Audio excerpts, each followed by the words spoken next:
श्री स्वामी समर्थ.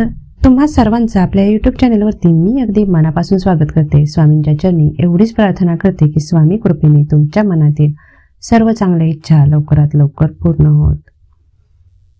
तर उद्या आहे मंगळवार आणि उद्या काळभैरव जयंती आहे.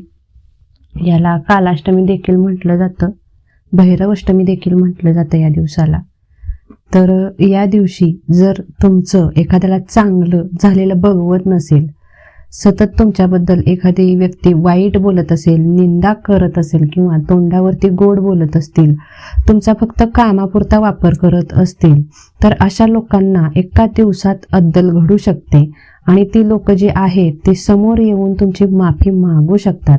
जर तुम्ही हा उपाय केलात तर फक्त एक दिवा आपल्याला आपल्याच देवघरामध्ये लावायचा आहे, अशाप्रमाणे की ज्यामुळे आपल्या मुलांच्या, बघा आपली मुलं जरी हुशार असतील किंवा एखाद्या क्षेत्रामध्ये पुढे जात असतील किंवा शेतामध्ये एखादं जर पीक चांगलं आलं किंवा उगाच म्हणजे तुम्ही कोणाच्याही आद्यात मध्यात नाही, मात्र तरी देखील लोक तुमची निंदा करत असतील, तुम्हाला विनाकारण कुचकं बोलत असतील, घरातील एखादी व्यक्ती असो जी तुम्हाला त्रास देत असेल किंवा बाहेरची एखादी व्यक्ती असेल जी तुम्हाला त्रास देत असेल, तुमच्या चारित्र्यावरती संशय घेतला जात असेल, म्हणजे अशा ज्या काही समस्या असतील, तुमच्या अवतीभोवती नकारात्मक ऊर्जा जर जास्त असेल, तुम्हाला असं वाटत असेल की सतत माझ्या अवतीभोवती कुणीतरी फिरतंय किंवा कोणतरी आहे की जे माझ्या आसपास आहे आणि तुमच्या मनामध्ये चांगले विचारच येत नसतील, सतत वाईटच विचार येत असतील, तर अशा वेळी हा उपाय करायचा आहे. आणि हा उपाय जर तुम्ही उद्या जर केलात तर याचं फळ तुम्हाला खूप चांगलं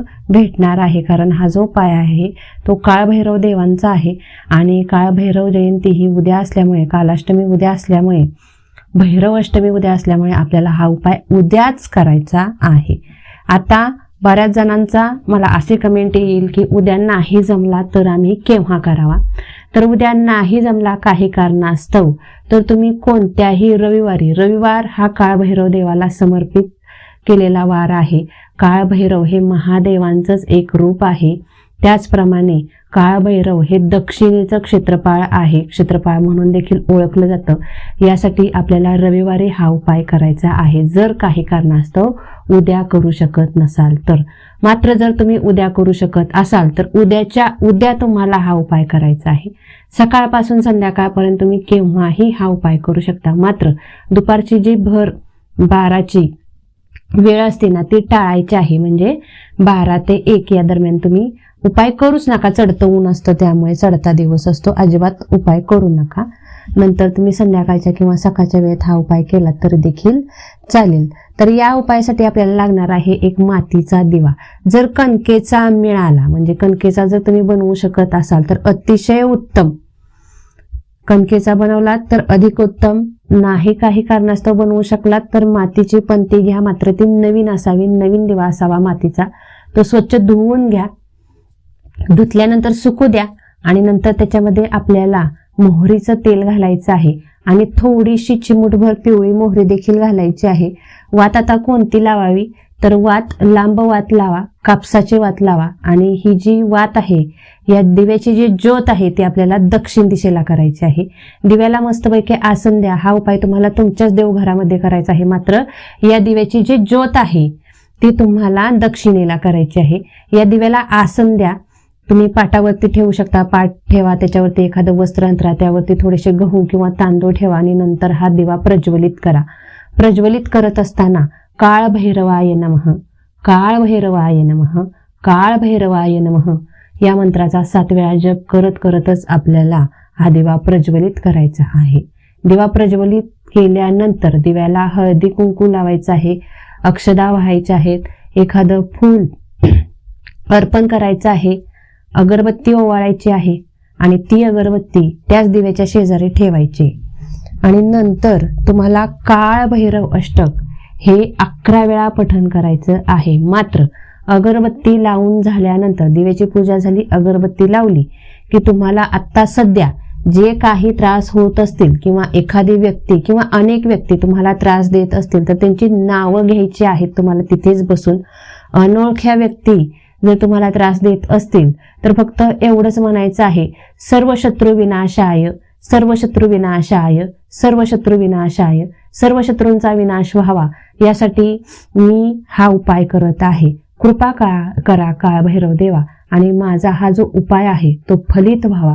माझ्या अवतीभोवती जी काही संकट असतील, शत्रू असतील, त्यांचा नाश व्हावा यासाठी मी हा उपाय करत आहे. मात्र हा उपाय करत असताना तुम्ही सत्याचे असणे खरेच खूप गरजेचं आहे. जर तुमची बाजू सत्याची असेल, तुम्ही सत्यप्रिय व्यक्ती असाल तरच तुम्हाला या उपायाचा फरक हा जाणवून येणार आहे. कारण काळभैरव देव हे न्यायप्रिय देवता आहेत, त्यांना खोटं अजिबात चालत नाही. त्यामुळे खोट्या व्यक्तींनी हा उपाय अजिबात करू नका. हा उपाय तुमच्यावरच उलटण्याची शक्यता आहे.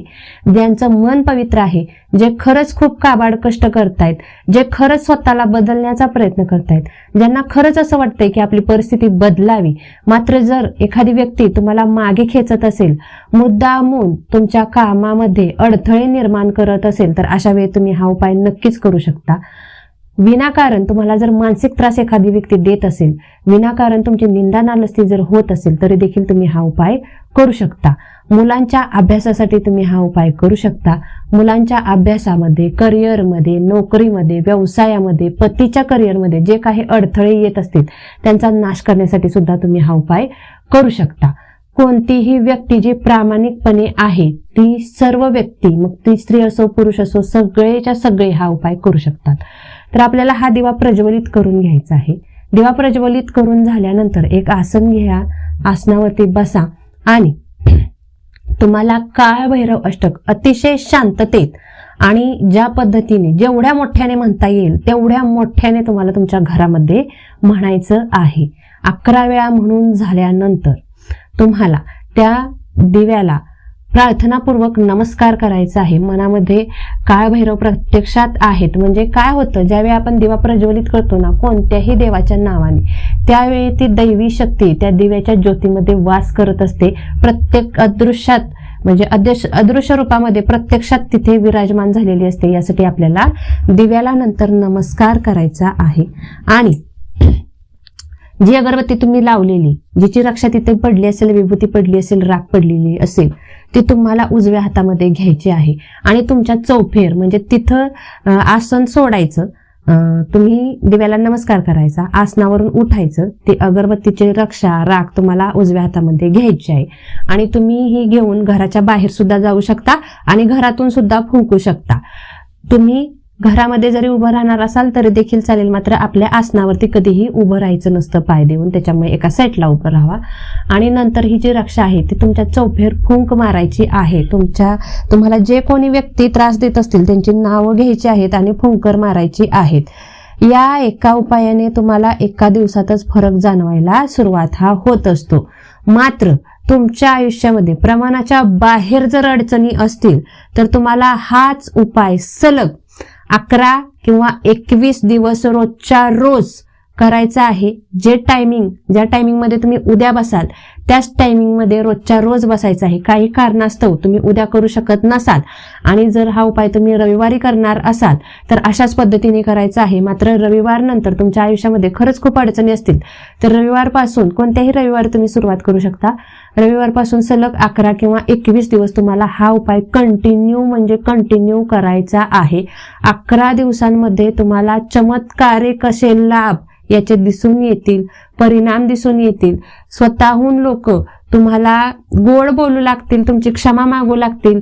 जर एखाद्याने तुमचा अपमान केला असेल तर स्वतः येऊन तो त्या अपमानासाठी तुमची क्षमा मागून जाईल. एवढा जबरदस्त उपाय आहे. काळभैरव त्या व्यक्तीला झोप सुद्धा लागून देत नाहीत. त्याच्या स्वप्नामध्ये जाऊन का होईना त्याला शासन हे नक्की करतच असतात. एवढं सैरभैर करून सोडतात या उपायाने. यासाठी तुमची बाजू सत्याची असणं खरंच खूप गरजेचं आहे. आणि सर्वांनी हा उपाय करा ज्यांना कोणाला हे त्रास होत असतील. अतिशय सात्विक उपाय आहे. याचा साईड इफेक्ट तुम्हाला काहीही होणार नाही.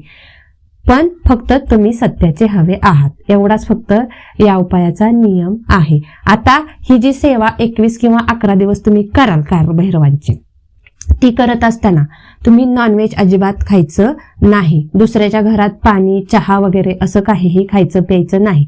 तुम्ही कारणास्तव बाहेर जात असाल, बाहेर जॉबला असाल तर तुम्ही पैसे देऊन कोणतीही वस्तू घेऊन खाऊ शकता. मात्र फुकट कुणाचंही 11 आणि 21 दिवस, जी किती दिवस तुम्ही सेवा करणार असाल तेवढ्या दिवसात फुकट कुणाचंही खायचं नाही.